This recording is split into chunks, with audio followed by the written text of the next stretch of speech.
E agora é hora da entrevista do dia com Denise Campos de Toledo. E vamos falar do setor imobiliário e novidades com financiamento FGTS Futuro. Eu estou aqui com o Celso Petrucci, que é economista do Secov aqui de São Paulo, chamado Sindicato da Habitação. Celso, boa noite.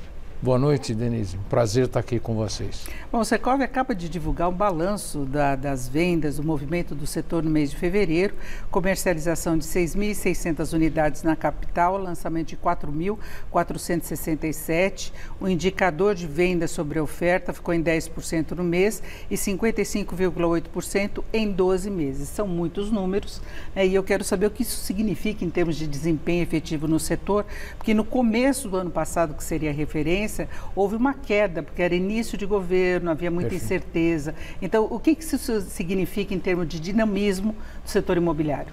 Olha, Denise, nos últimos 2 anos, o setor imobiliário reduziu o número de lançamentos na cidade de São Paulo. E, mesmo assim, as vendas tiveram um número crescente na cidade. O ano passado, especialmente o primeiro trimestre, janeiro, fevereiro e março, ainda existia uma dúvida muito grande do que iria acontecer. Nós tínhamos acabado de sair das eleições, né? Os fatos que aconteceram em janeiro de 23. Né? Então, os 2 primeiros meses do ano passado, eles foram muito fracos em termos de lançamento e de vendas. Só para dar uma ideia de números, né? Nós lançamos em janeiro e fevereiro do ano passado 3.600 unidades. E esse ano 7.300 unidades, ou seja... acumulado. É significativo. O movimento de fevereiro nos surpreendeu, né? As vendas que atingiram aí 6.600 unidades nos surpreenderam. Agora, mostra a saúde que passa o mercado imobiliário residencial de novos na cidade de São Paulo, porque... a velocidade de vendas, né? A venda sobre oferta que você falou de 10%, é um número significativo para o nosso mercado.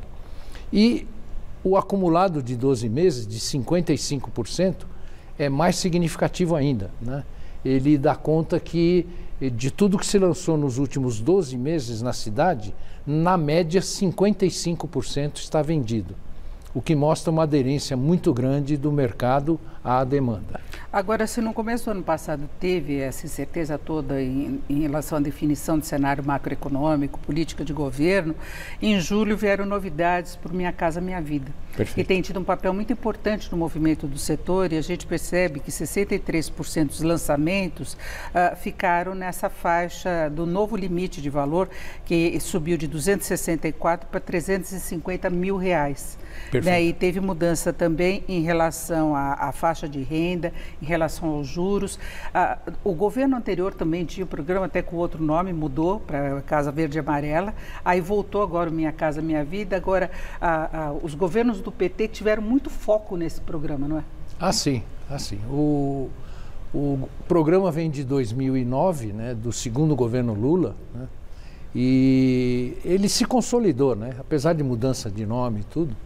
O programa Minha Casa Minha Vida hoje é um programa de Estado, ele não é um programa deste ou daquele governo, né? Só para você ter ideia, Denise, nós tínhamos em São Paulo um mercado até 2016 de aproximadamente 35 mil unidades lançadas e vendidas em São Paulo, né? Esse mercado de 2016, com o advento do programa Minha Casa Minha Vida e de um decreto da Prefeitura melhorando as condições de desenvolvimento do Minha Casa Minha Vida, da habitação de interesse social, dobrou o mercado em número de unidades em São Paulo. Então, hoje os nossos números estão próximos a 70 mil unidades anuais que são lançadas e vendidas. E o segundo semestre do ano passado, com as modificações que foram feitas no programa, o movimento do Minha Casa Minha Vida já cresceu 30% em relação ao primeiro semestre.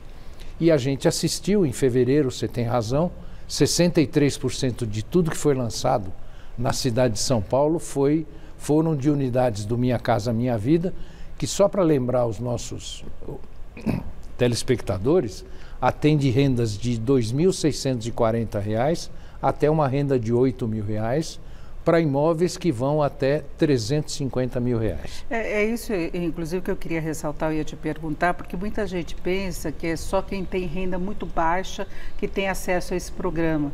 E na faixa de 8 mil reais, 6 mil reais, não é tão baixo assim. Não. É uma renda familiar bastante importante, que daria acesso a esses imóveis. Mas aí tem uma mudança no perfil, porque aí os lançamentos têm que se adequar a esses valores que são colocados. Então a gente tem imóveis de menor valor e imóveis de tamanho menor também, não é? Perfeito. Mas que vem atendendo uma população que, vamos dizer, tem nesta possibilidade, na possibilidade desse programa, e mais as iniciativas aqui do governo do estado e até do município, é a possibilidade que ele tem de acesso à primeira moradia, né? Então, vamos dizer, o tamanho do apartamento é o tamanho de um imóvel que cabe numa cidade como São Paulo, que tem vamos dizer, o custo da terra é um dos maiores custos do Brasil, né? E as empresas foram se adequando.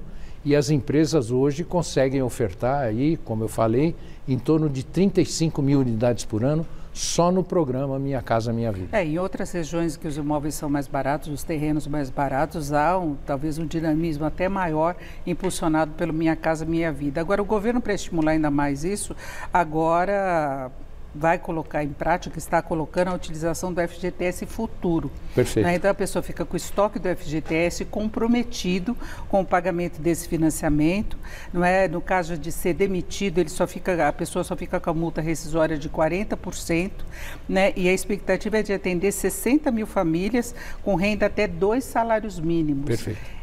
Eu, particularmente, acho arriscado. Você compromete, no caso de você ser demitido, o estoque do teu fundo de garantia fica lá, só que a renda não fica comprometida. Você paga com o fundo de garantia, é isso? É isso, é isso. Quem compra imóvel e quem tem fundo de garantia há mais de 3 anos e pode usar o fundo de garantia para compra de imóvel, né? A última coisa que ele vai pensar, se ele está comprando o produto de maior valor agregado dele, a última coisa que ele vai pensar é em ser demitido, né? Mas essa atitude do Conselho Curador foi muito inteligente, na medida que vai atingir as famílias que têm mais necessidade para complementar a sua renda para a aquisição do imóvel. Quer dizer, os 8% futuros ao mês que ele vai se utilizar na aprovação do financiamento ou na amortização do financiamento futuro, pode ser, Denise, a diferença entre ele conseguir fazer a aquisição daquele imóvel ou não conseguir fazer a aquisição daquele imóvel. Porque normalmente o fundo de garantia pode ser usado para a aquisição do imóvel, não é? Só que depois a pessoa tem que bancar a prestação e pode ir utilizando para amortecer as parcelas na medida em que for entrando mais dinheiro. Pode. O fundo de garantia pode ser utilizado por qualquer comprador que tenha mais de 3 anos de opção do fundo de garantia.